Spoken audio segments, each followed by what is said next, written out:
Teka lang. Tama ba yung narinig ko? Alam ko si Sia.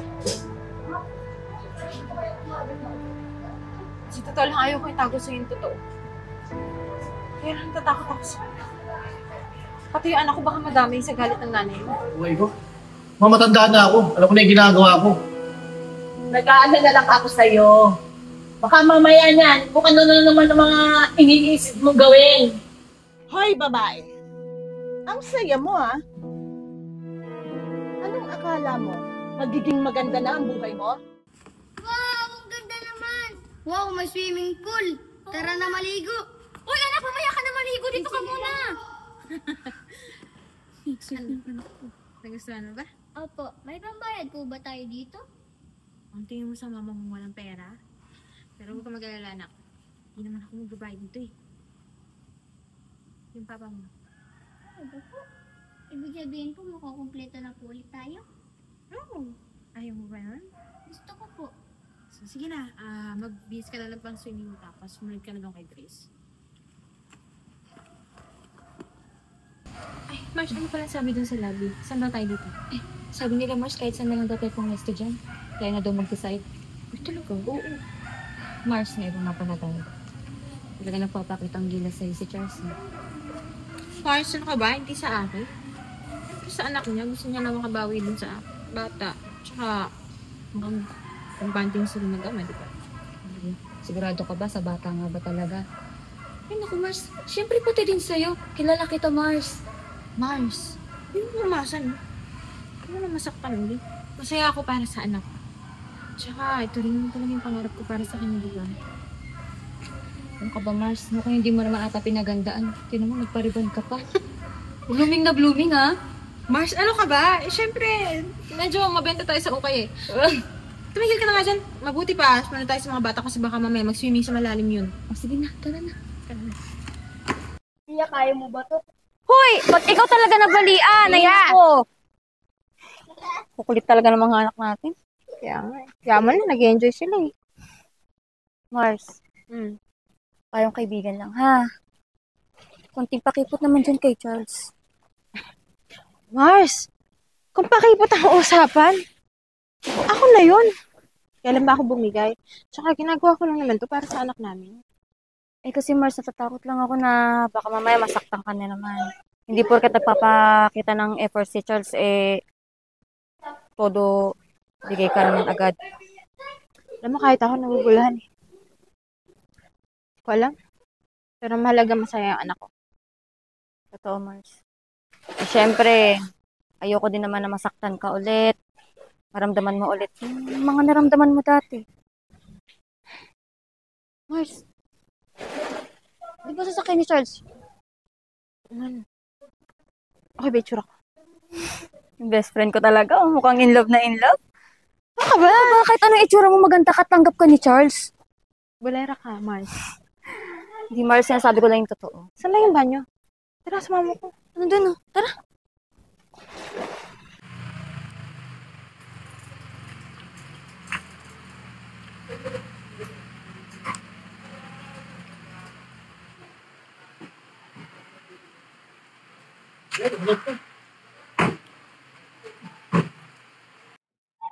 Ano pare? Mukhang pinaghanda mo talaga yung araw na to ha.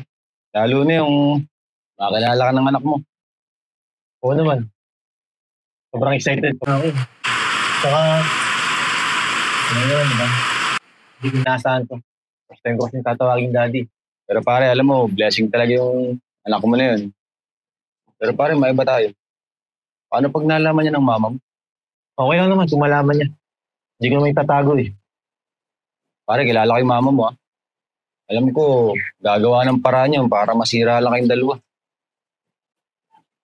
Alam ko naman yun eh. Pero hindi ako natatakot. Hindi ko naman nahahayaan na mawala saan yung mag-ina ko. Eh pare, paano kung may mangyari doon sa mag-ina mo? Huwag kang mag-alala.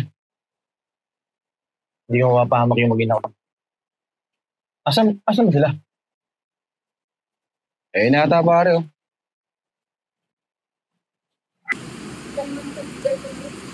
Mars, ano na? Kanina ka po ba pinagtagal-tagal mo na? Nandiyan na sila, Charles. Saglit lang, Mars. Mars, kanina pa yung saglit mo na yan, ha? Hindi ka nakakalabot na sa PR. Kaya, dito lang pala kayo. Sakay na ako, best friend ka ba? Kaibigan ko, nandun pa sa PR. Eh, kapag pinagandaan yung pagdating mo eh. Oy, hindi lang yung kaibigan mo na daanda. Hindi naman to si George. Tayo na pa excited. Pagod pa siguro. Ako na lang kasi tayo. Right? Okay. Kaya mo yung dalawa dyan. Tara, tamama ko sa kotse ko. Hindi natin mga gamit. Sige, mauna ka ng sunod ako, ha? Mars, mauna na kami. Hintayin ka daw ni Charles. Okay. Huwag ka nang excited eh. Sige na.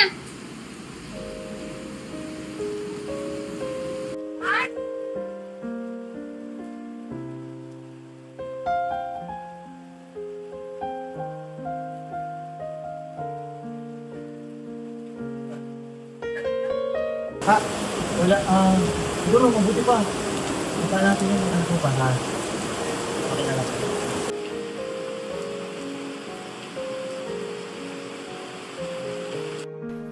Uy, Kuya Charles, andito po pala kayo. Thank you nga po dahil sinagip niyo po si Mama nung nasa dagat po kami. Nakalimutan ko po kasi magpasalamat.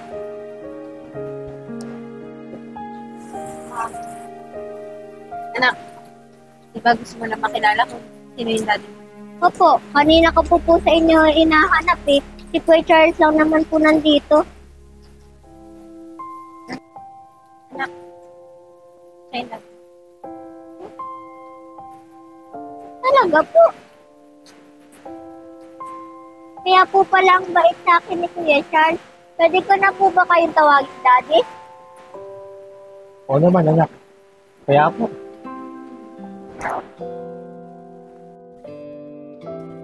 Hindi ka na po ba ulit aalis? Oo, anak. Hindi na ako aalis. So, ibig sabihin po mabubuo na po tayo? Anak, pangako. Anak, pasensya ka na kung maraming pagkukulang ako sa inyo ng mami mo. Pero hayaan mo, makakabawi rin ako sa inyo. Pangako, hindi ko na kayo iiwan. Naiintindihan ko po. Umalis po kayo para po sa atin, para po magandang buhay natin. Alam mo, anak, sobrang swerte mo sa mami mo. Kasi napalaki ka niya kahit mag-isa lang siya. Tinuruan ka niya kung paano magmahal. Alam mo po ba, Daddy, mahal na mahal ka po ni Mama. Naiyak po siya tuwing naiisip ka po niya. Talaga, anak? Huwag ka na pong aalis, ha. Ayoko na po kasing umiyak si Mama. Pangako, anak. Hindi ko na kayo iiwan. Hindi ko na rin sasaktan. Sorry ulit, ha. Tara na po, Daddy, sa swimming pool. Mami, tara na po. Diba, pakalunod ko lang. Okay lang po. Nandiyan naman po si Daddy. Magkikis po ulit kayo. Talagang ba? Mabuti pa, anak. Sige na, mauna ka na doon. Mabibihis lang si Daddy, ha?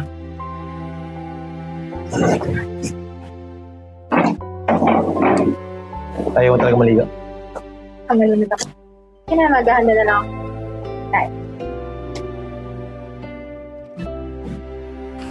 Ano? Anak mo ni Kuya. Ma'am! Halika nga muna saglit. Ano pag ang sinisigaw-sigaw mo dyan, Chak? Hanggang Paano kung di ma-high blood, ma? Tingnan mo, nag-my day si Kuya. Tapos ang nakalagay na caption, nakasama na niya yung anak niya. Ano? Tigas talaga ng ulo ng kapatid mong yan. Na-high blood na naman ako dyan eh. Ewan ko ba dyan kay Kuya? Madali na naman. Hindi ginagamit yung utak niya. Panigurado ako, ma. Sigurado ako. Binilog na naman ng babae mo si Kuya. Ay, naku. Kapal talaga ng pagmumahal ng babae. Pwede natin gawin ito. Para matigil na yung kapatid mo yan. So, ano gagawin natin ba? Ano, hayaan mo na lang si Kuya doon? Sa babae doon? Mamaya. Minsan na niyang sinira ang buhay ng kapatid mo. Uulitin na naman niya. Naku ma'am, ng makakapayag. At hindi din dapat makasama sa pamilya natin yung babae yun. Tita, doon natin yung babae yun. Kailangan may gawin tayo para tumigil yung babae niya.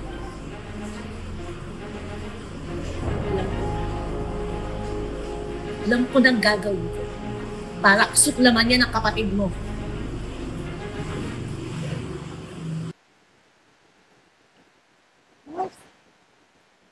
Ano ka? Hindi ka ba masaya? Hindi ka nakikipag-banding dun sa mag-ama mo o mag-isa ka dito. Alam mo, Mar, kaya ako lang banding ng mag-ama. Tsaka, alam mo, hindi ko maiwasan mag-isip. Paano kung malis ulit si Charles? Tapos iwan niya ulit kami mag-isip. Alam mo, hindi naman yung problema. Problema kasi talaga yung pamilya niya. Paano pag nalaman ng nanay niya na magkasama kami dito? Mars, huwag kang ang nega dyan. Pauwi na lang tayo, hindi ka pa nakakapagbantik sa mag-ama mo. Hindi mo ba nakikita yung story ni Charles? Ha? May story siya na kasama yung anak mo. Tingnan mo, proud na proud pa siya na kasama kayo. Yung anak niya nakikita sa social media, nakapublic pa yun. Talaga ginawa niya yan? Oo, Mars. E di sana kung kasama ka nila, di sana kasama ka na lang din sa story ni Charles.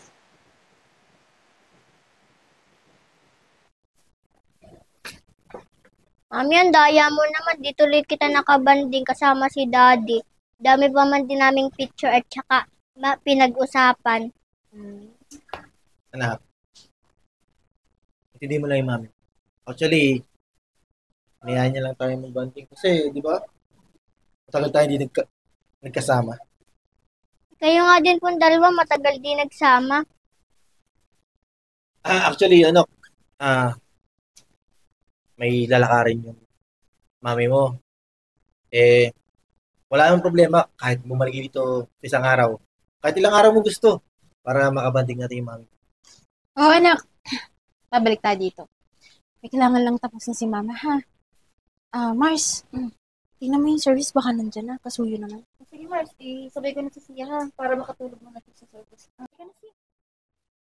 Pasuyo na lang.